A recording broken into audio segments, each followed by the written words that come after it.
Welcome back. 5:15 is your time on this Friday morning. Yesterday, we had those wind chills as low as 6 degrees across parts of our area. Wind chill not a factor this morning, but it is very cold. 16 in Cleveland, 16 in Dayton, down to 14 in Blue Ridge and Murphy, 20 here in Chattanooga, so well below freezing. Hopefully you dripped your faucets before heading off to bed tonight.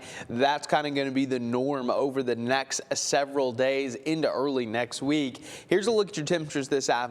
So despite the very cold start, we are going to warm up nicely. We'll have some southerly winds bringing in slightly warmer air, a mix of sun and clouds, high near 50. So it's going to turn out to be a really nice day. Yesterday during the middle of the day, not great to be outside. Today, a bit of a different story. After about 9 or 10, our next system comes through, and that's going to give us rain through early Saturday morning. So we have a pretty brief window of rain here, 10 p.m. to 5 a.m.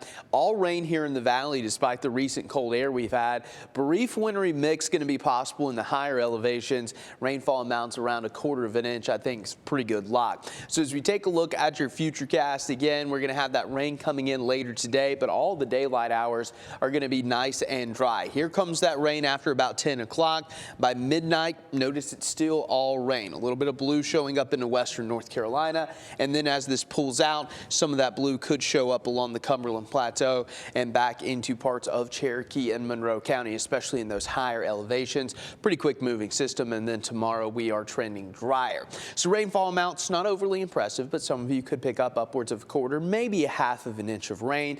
Could be some light accumulations in northern Sequatchie, parts of Bledsoe, Grundy counties, and those elevations that are a little bit higher within those counties. And of course, along the Tennessee-North Carolina line, southwest North Carolina, some of those higher peaks could also get a couple of inches of snow. So we'll keep a close eye on that, not expecting any major impacts.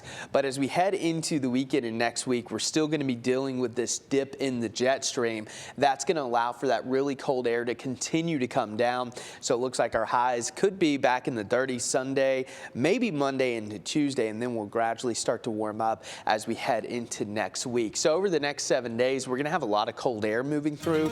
Those overnight lows heading into the weekend are going to be well into the 20s. Some areas dropping maybe in that 15 to 19 degree range as we get into Saturday and Sunday. Monday, Tuesday, and into Wednesday, we're going to have dry conditions, gradual warm up, and I'm thinking the coldest night we might have over the next 7 days is probably going to be Monday night into Tuesday. So just a lot of cold air to come, Michelle. Yeah, and you gotta, it's dangerous. Gotta, really think about it. You always got to remember the 4 Ps: people, pets, plants, and of course protect those pipes. Very important this time of the year. Absolutely. Thank you, Clay.